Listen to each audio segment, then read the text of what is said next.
이것처럼 성경에는요, 우리 인생의 모든 질문에 직접적인 답이 다 있지는 않아요. 맞죠?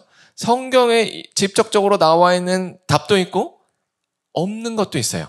그러다 보니까 야, 뭐 담배 피라는 말이 있냐 없냐 뭐 이런 논쟁이 있을 수밖에 없다는 거예요. 오히려 왜 우리가 담배를 피면 안 되는가에 대해서 성경이 답을 해주는 게 아니라 의학이 답을 해줘요. 의학이. 건강에 해롭다 이렇게요. 이것처럼 이제는 과학도 의학도 사회에 있는 모든 현상들도 어느 정도 우리가 다 설명을 하는데 여전히 이 성경이 유효한가 이런 질문을 할 수가 있고 여전히 예수님이 그래도 답일까? 라는 질문을 할 수 있다라는 거죠. 이 질문에 대해서 오늘 본문이 답을 줍니다. 그래서 오늘 설교를 잘 들어보시면요. 과학이나 사회과학이나 의학 등이 발전한 이런 21세기에서도 여전히 예수님이 답인가? 라는 질문에 대해서 답을 얻으실 수 있을 겁니다.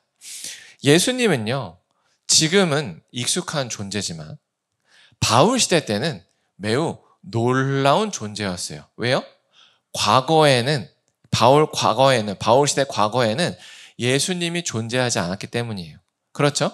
예수님이 이제 뿅 나타났기 때문에 사람들이 다 신기해할 만해요. 근데 지금은 어때요? 2000년이나 흘렀어요. 그래서 예수님에 대해서 들을 만큼 들었고 알 만큼 알고 교회도 많기도 많아요. 근데 바울 시대 때는 달랐죠. 바울 시대 때는 진짜 예수님이 처음이에요. 그러니까 완전히 세대가 바뀌어가는 거예요. 어떻게 바뀌었느냐? 이렇게 바뀌었어요. 바울 시대 때는 완전히 신분 제도로 되어 있어서 다 계급이 나눠져 있어요. 어떻게 나눠져 있냐? 남자와 여자. 남자는 하늘과 같은 존재고 여자는 땅과 같은 존재다. 이렇게 완전히 갈라져 있고 로마인, 그 당시에 로마가 지배하고 있었으니까 로마인과 비로마인 이렇게 구분되어 있었고 또 종교적으로 보면 유대인 입장에서 유대인과 이방인 이렇게 다 구분되어 있어요. 그래서 서로를 차별해요. 그게 당연한 시대예요. 남자가 여자를 차별하는 게 당연했고 주인이 종을 차별하는 게 당연했어요. 어디 종이 감히 주인한테 이런 말, 또 어디 로마인도 아닌 주제에 이런 말, 또는 유대인 입장에서는 어디 이런 야만인 이방인들이 이런 말들이 당연한 시대였어요. 그런데 예수님이 오면서 이게 완전히 새롭게 됩니다. 왜 그러냐? 갈라디아서 3장 28절을 보면 이렇게 되어 있어요. 너희는 유대인이나 헬라인이나 종이나 자유인이나 남자나 여자나 다 예수 그리스도 안에서 하나다라는 거예요. 이제는 남자가 여자를 차별할 수 없고요. 주인이 종을 차별할 수 없고 유대인이 이방인을 차별할 수 없대요. 예수님 안에서. 놀라운 사건이에요. 그런데 여전히 교회가 어디에 있어요? 세상 가운데 있어요. 세상 가운데. 교회는 예수님 안에서 하나가 됐지만 교회 문을 딱 나가면 어떻게 돼요? 여전히 주인과 종, 남자와 여자, 유대인과 이방인 이렇게 구분이 있었다라는 거예요. 그러다 보니까 교회는 세상의 눈치를 봐야 했어요. 특별히 오늘 본문에 나온 문제는 뭐였냐면 남자와 여자의 문제였어요. 이렇게 예배당에 이렇게 딱 모였을 때 다 같이 예배를 드리죠. 그러니까 이제는 예수님 안에서 하나가 되었어요. 근데 문제는 당시에 어떤 문화가 있었냐면 여자들이 다 자기의 머리를 가려야 했어요. 이렇게 천과 같은 걸로 가려야 됐습니다. 밖에 나가려면. 집 안에 있을 땐 괜찮은데 집 밖을 나갈 때 이 머리를 가리지 않는 여자는 어떤 여자냐? 바로 거리에서 남자들과 이렇게 몸을 파는 그런 여자였어요. 무슨 말인지 알겠죠? 내가 머리를 가리지 않았다? 그건 뭐예요? 나는 몸을 파는 여자예요. 이런 뜻이에요. 그게 당시의 문화였다는 거예요. 그러니까 예배당에서도 자연스럽게 여자들이 다 이렇게 머리를 쓰고 나오는 게 자연스러웠어요. 그런데 남자들은 머리에 뭘 안 썼단 말이에요. 그러니까 여자들이 아니 예수님 안에서 이제 남자든 여자든 하나가 됐다는데 왜 남자들은 머리에 뭐를 안 쓰고 왜 우리는 여전히 머리에 뭘 써? 이런 질문이 나오는 거죠. 그러니까 어떤 여자들이 이제 이 머리에 있는 천을 이제 안 쓰고 예배당에 나오기 시작했어요. 그랬더니 교회 밖에서 교회에 대한 이상한 소문들이 퍼진 겁니다. 뭐예요? 교회에는 음행하는 여자, 몸을 파는 여자들이 가는 곳이더라. 이런 소문이 돌기 시작한 거죠. 그래서 교회에 있는 이제 책임자들이 이제 그 여자들한테 가서 자매님, 사람들의 시선도 있으니까 좀 머리에 천을 좀 쓰고 오시면 되지 않겠습니까? 했더니 버럭하는 거죠. 보세요. 갈라디아서 바울이 이렇게 얘기하지 않았습니까? 남자랑 여자랑 이미 하나가 됐다는데 이거 왜 남녀 차별입니까? 이런 얘기가 나오는 거죠. 그러니 이게 고민이 된 거예요. 그래서 바울에게 이제 자문을 구하는 거예요. 바울 선생님, 이거 어떻게 해야 됩니까? 선생님이 말씀하신 내용에 따르면 이제 남자랑 여자랑 하나니까 머리에 천을 쓰지 않아도 될 것 같은데 또 천을 안 쓰자니 이런 문제가 있는데 어떻게 하면 좋습니까? 이렇게 물은 거예요. 그리고 그 답이 바로 오늘 본문인 거죠. 그래서 바울이 이렇게 얘기를 해요. 너희가 모든 일에 나 바울이 이제 말해준 대로 지킨 그 전통을 지킨 거 뭐래요? 머리에 여자가 이렇게 쓰고 다니는 그 전통을 지킨 거를 칭찬한다 라고 얘기를 해요. 왜냐? 이게 왜 전통이냐? 당시 문화가 그랬기 때문이에요. 그런데 여전히 그렇게 지키는 사람이 있는 반면 어떤 여자들 중에는 머리에 천을 벗은 여자가 있죠. 그래서 바울이 이걸 설명을 합니다. 내가 이제 설명을 한다. 너희가 이걸 알길 원해. 남자는 바로 하나 그리스도가 남자의 머리는 그리스도야. 그러니까 남자가 이렇게 있죠. 그러면 이 머리는 예수님이야. 그리고 여자가 있는데 그 여자의 머리는 남자야라는 창조 질서를 얘기해 준 거예요. 우리가 저번 주에 나눈 거죠. 알겠죠? 이걸 가지고 이제 바울이 얘기를 해요. 뭐라고 얘기하냐면 그러니 무릇 남자로서 이 머리에 뭐를 쓴다는 건 뭐냐면 이런 거예요. 그리스도를 예배하는 시간에 가린다라는 그리스도를 예배 시간에 가리는 거죠. 그런데 그 예수 그리스도를 머리를 가린다라는 것은 남자의 머리를 욕되게 하는 거예요. 예수님을 욕되게 하는 거예요. 맞죠? 그리고 반대로 여자가 5절에 나온 것처럼 여자가 머리에 쓴 것을 벗는 것은 오히려 그 머리를 욕되게 하는 거예요. 여자의 머리가 누구라고요? 남자예요. 예배 시간에 하나님 앞에 우리가 내세워야 될 존재는 남자가 아니라 그리스도인 거예요. 맞죠? 그러니까 남자의 머리인 그리스도는 보여주되 여자의 머리인 남자는 가려야 하나님 앞에 합당한 거다라고 바울이 얘기한 겁니다. 이 이야기를 꼭 기억하세요.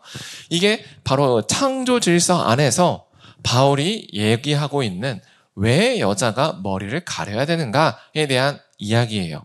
그래서 바울이 이렇게 얘기해요. 그런데 만약에 이 여자가 이 남자를 내세우는 이 머리를 가리지 않는 것은 마치 이런 거다. 여자가 머리를 잉잉 다 삭발한 것과 같다. 그때 그 부끄러움과 같은 거다. 그러니 예배 시간에 여자가 머리를 가려라라고 이야기를 하는 거예요. 그러면서 만일 여자가 이제 머리를 가리지 않고 싶거든. 깎으라는 거예요. 깎으라는 거예요. 윙윙 남자처럼. 그런데 이 깎고 미는 것이 여자에게 부끄러움이 된다면 가리라는 거예요. 그러니까 이 6절에 하는 말은 깎으라는 거예요? 가리라는 거예요? 가리라는 거예요. 그래서 창조 질서를 따라서 우리가 오직 그리스도만을 예배 시간에 올려야 된다라는 게 바울의 논리였던 겁니다. 아시겠죠? 그런데 바울이 이렇게만 얘기하면 이제 또 반발한 마음이 올라오니 다시 한번 창조 질서에 대해서 얘기해 줍니다. 8절과 9절에서 남자가 여자에서 난 게 아니다. 아담과 하와를 생각해 보세요. 아담이 먼저 있었고 그 다음 하와가 나와 있어요. 그래서 여자가 남자의 갈비뼈에서 나왔다라는 거예요. 그게 8절의 내용이고 또한 남자가 여자를 위해서 지음받은 게 아니라 남자가 먼저 있어서 이것에 돕는 배필로 이제 여자가 지음을 받았다라는 창조 원리를 8절과 9절에서 다시 한번 얘기해 주는 겁니다. 그래서 10절에서 여자는 천사들로 말미암아 권세 아래에 있는 표를 머리에 둘지라. 이 권세 아래에 있는 표가 바로 이 머리에 천을 두는 겁니다. 근데 이게 무슨 말이냐면 천사는 예배를 이렇게 수종드는 존재예요. 천사는. 그래서 하나님께 합당한 예배를 받게끔 이렇게 수종드는 존재예요. 근데 이 합당한 예배는 누구에게만 올려져야 돼요? 바로 하나님이고 그리스도, 예수 그리스도예요.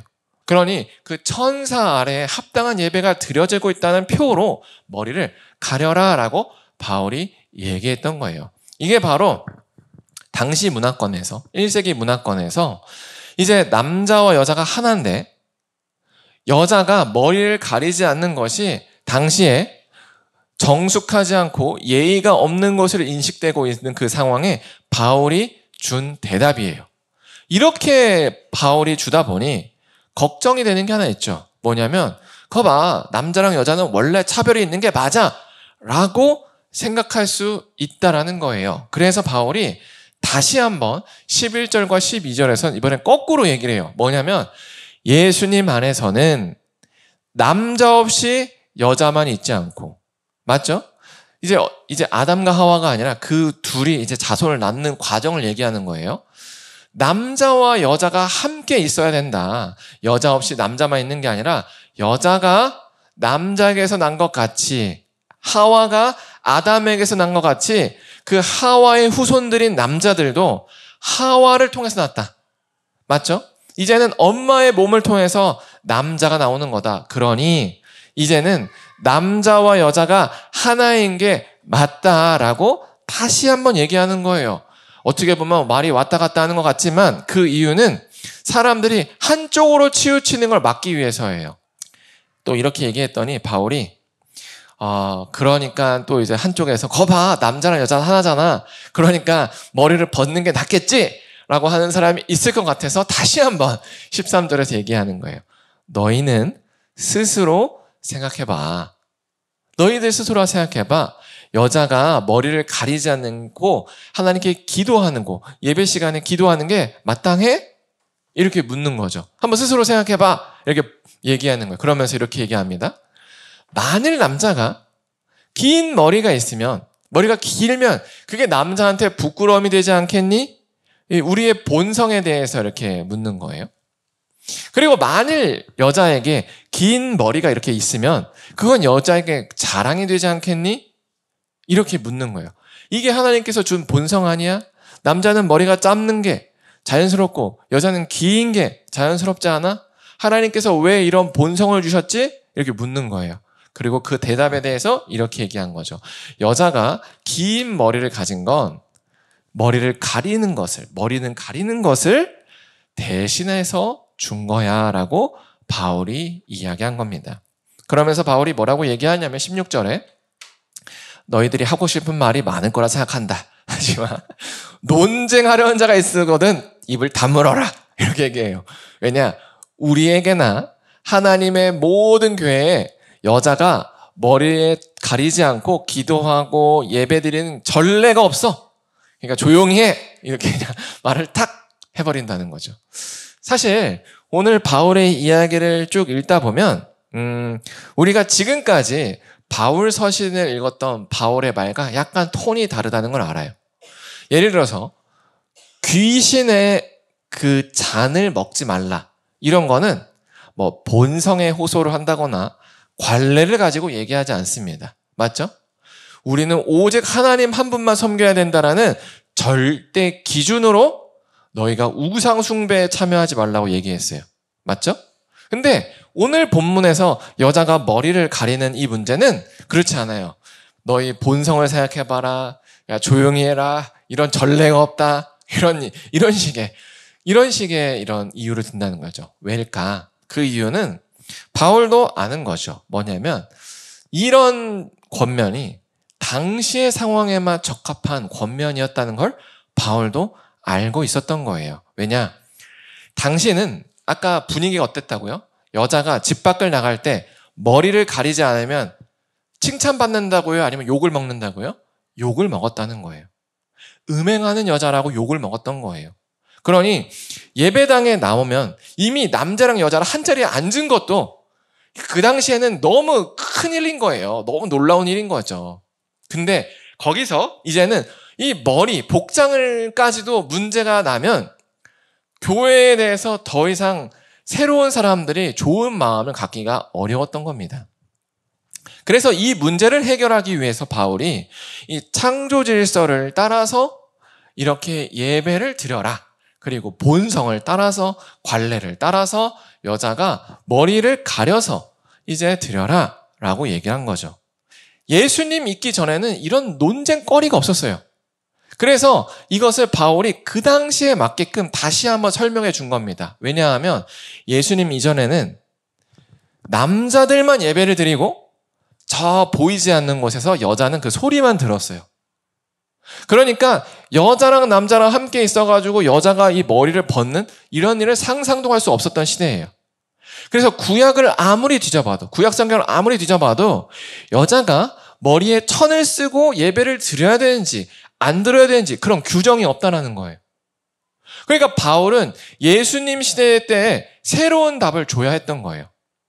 그래서 예수님의 그 사도로서 이제 구약에 나와 있는 하나님의 뜻, 그걸 다 고민하고 또 예수님께서 율법을 완성하셨죠. 율법을 완성하신 그 예수님 안에서 또 새롭게 생각해서 어떻게 이 질서를 잡아야 되지? 라는 질문에 답을 준 게 바로 오늘 본문이란 겁니다.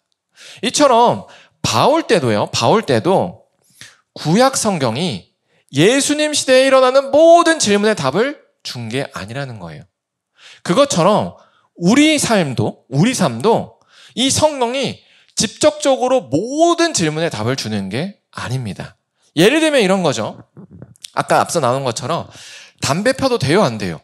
이런 거 성경에 안 나와 있어요. 그리고 우리 아이들한테 스마트폰 줘도 돼요, 안 돼요? 이런 거 성경에 없어요. 맞죠?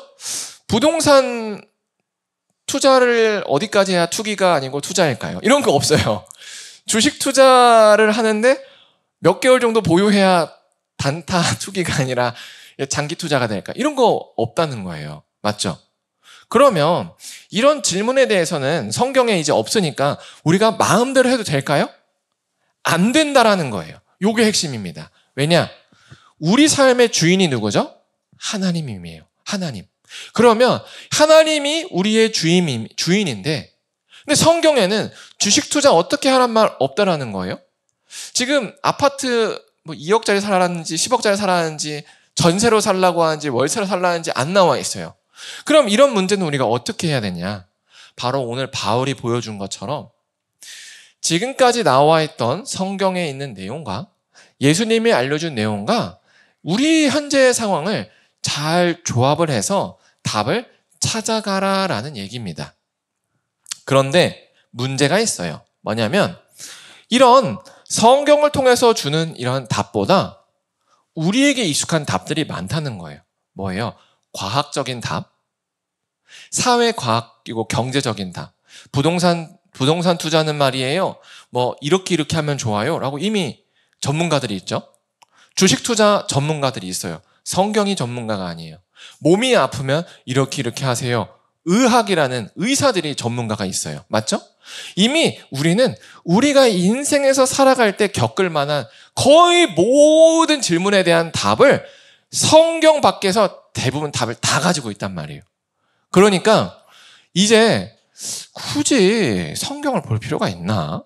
왜냐하면 돈을 벌고 싶으면 돈 버는 공부를 하면 되고 몸이 아프면 의사 찾아가는데 여전히 성경을 읽을 필요가 있나? 사실 그래서 우리가 성경을 잘 안 읽어요. 왜냐하면 성경 말고도 읽어야 될 게 수두룩 빽빽이거든요. 그렇죠?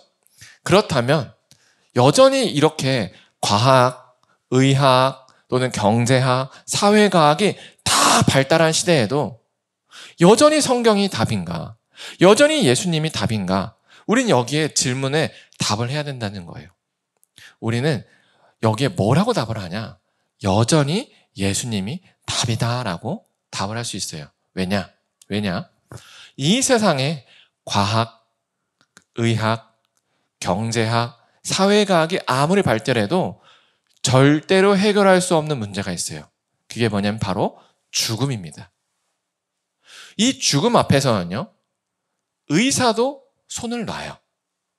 이 죽음 앞에서는 과학자들도 무력해집니다. 이 죽음 앞에서는 부자도 무력해져요. 맞죠? 죽음은 그 어떠한 것으로도 해결할 수가 없다라는 거예요. 그러나 오직 예수님은 해결하실 수 있어요. 그래서 그 예수님이 어떻게 죽음의 문제를 해결하시는가? 그게 어디 써 있죠? 바로 성경에 써 있습니다.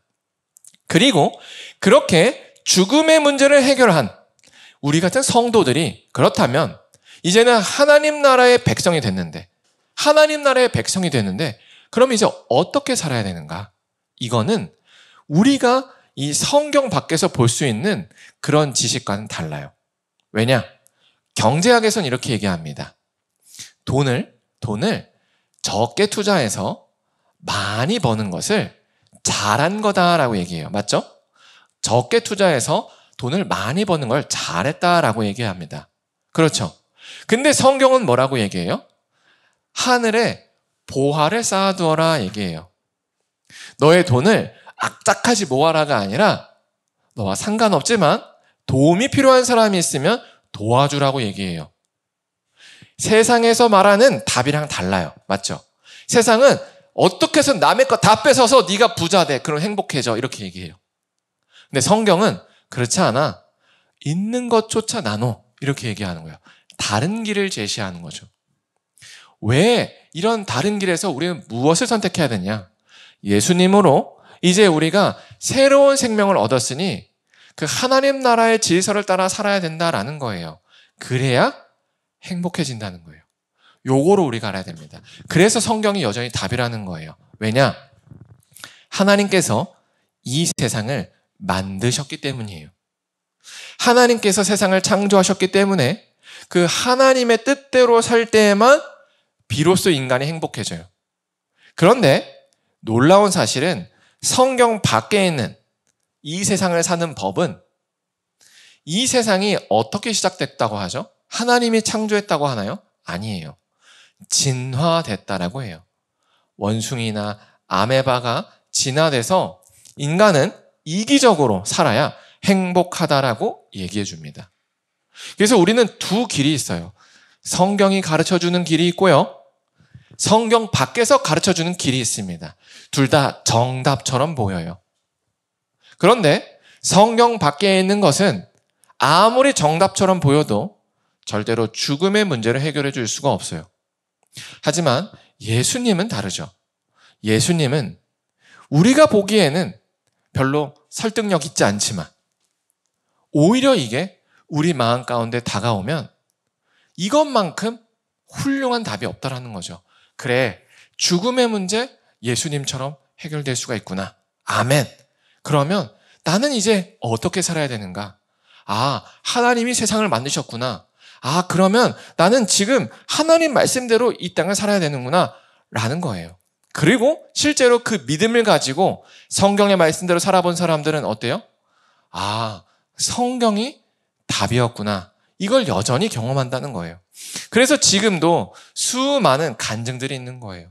예수님을 믿었고 하나님 말씀대로 살았더니 이렇게 됐어요. 저렇게 됐어요. 이런 게 있다라는 거죠. 그래서 우리가 지금 오늘 본문을 통해서 무엇을 봐야 되냐면 우리도 앞으로 살아갈 삶들은 성경책에 없는 문제들을 계속 경험할 겁니다. 그때마다 우리는 선택안이 있어요. 뭐냐면 세상이 가르쳐준 답을 따르듯이 갈 건지 아니면 성경의 질서를 따라서 갈 건지를 선택해야 된다는 거죠. 오늘도 사도 바울이 이제 다루고 있는 오늘 고린도 교회의 이 문제도 한 번도 경험해보지 못한 시대의 문제를 경험하기 때문에 혼란이 있는 거죠. 우리도 마찬가지예요. 우리도 앞으로 살아갈 삶들을 보면 앞으로 지금까지 경험해보지 못했던 여러 가지 문제들을 살 겁니다. 앞으로 우리가 사는 인생뿐만 아니라 우리의 자녀들이 사는 인생은 더욱더 그러겠죠. 그럼 그때마다 우리는 어떤 것을 기준으로 살 건지 세상이 이미 준 그 답을 따라 살 건지, 아니면 어떻게 해서든 성경을 통해서 이 상황에 어떻게 해결할 수 있을까? 정말로 어떻게 해야 될까? 이거를 우리가 할 건지를 다뤄봐야 된다는 거예요. 그래서 우리가 예수님이 이 답이다라는 거를 우리 먼저 경험해야 돼요. 정말로 나는 예수님을 답이다라고 믿는지, 정말로 성경이 여전히 나의 삶의 답이다라고 믿는지, 이걸 점검해 봤으면 좋겠습니다. 그리고 정말로 내 삶이 답이고, 그 예수님이 답이고, 내 삶의 성경이 답이다라고 믿는다면, 이제 우리의 역할은 그 정답을 사람들에게 알려줘야 돼요. 사람들은 이렇게 교회 예배당에 와서 설교를 듣고 성경을 보지 않으면 그들에게 있는 답은 유일하게 하나입니다. 뭐죠? 성경 밖에 있는 답이에요. 여전히 우리 교회를 이 수원 지역으로 불렀는데, 이 수원 지역에는 여전히 인생의 답을 자기가 가지고 있는 과학 또는 경제학 또는 사람들이 많은 심리학, 의학이 전부인 줄 알고 여기서 답을 찾지 못해서 헤매는 사람들이 있어요. 세상은 성공한 사람, 실패한 사람을 가리죠. 그래서 어느 학교를 나오고 어떤 직장을 들어가고 지금 나이에 어떤 직업을 가져서 돈을 어느 정도 가져야 성공했다라는 답을 가지고 있어요. 근데 이 답에서는 벗어난 사람들은 답을 찾을 수가 없는 거예요. 그러면 그 사람들은 나는 인생이 망했구나. 그럼 내 인생은 어떻게 회복하지? 이런 질문을 가지고 있는 거죠. 그리고 또 어떤 사람들은 우리처럼 그냥 몸이 정상적이었지만, 또 어떤 사람들은 몸이 어때요? 불현듯 갑자기 불치병의 질병이 찾아와서 거기서 의학적으로 답을 걷지 못하는 이런 사람들이 있다라는 거예요. 그러면 그런 사람들은 이 의학이란 답에서는 답을 얻지 못해서 그냥 인생이 망한 겁니다. 이런 사람들에게 우리가 줄 수 있는 답이 뭐죠? 바로 예수 그리스도란 답이에요. 성경이란 답이에요.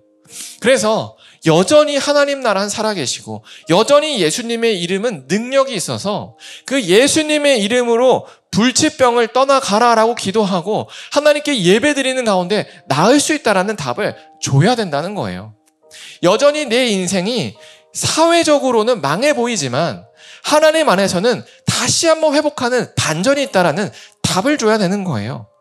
그러려고 하나님이 우리를 부르신 거고, 그래서 우리가 예수님을 믿게 한 거고, 그래서 성경을 우리에게 주신 거예요. 그래서 우리가 뭐 해야 됩니까? 이제는 전해야 되는 거예요. 그래서 우리가 이제 밖에 나가서 예수님을 전하고 또 우리 주변에 있는 사람들에게 예수님을 전해야 된다는 사실을 꼭 기억하셨으면 좋겠습니다. 그래서 우리가 이 시간 찬양하고 기도할 때 이렇게 기도했으면 좋겠습니다. 우리부터, 정말로 우리부터 마음 깊숙이, 그래, 예수님이 답이지, 세상의 답이 아니라 예수님의 답이지 라고 마음을 가졌으면 좋겠고, 이제는 그 답을 우리 주변 사람들에게 전할 수 있었으면 좋겠습니다.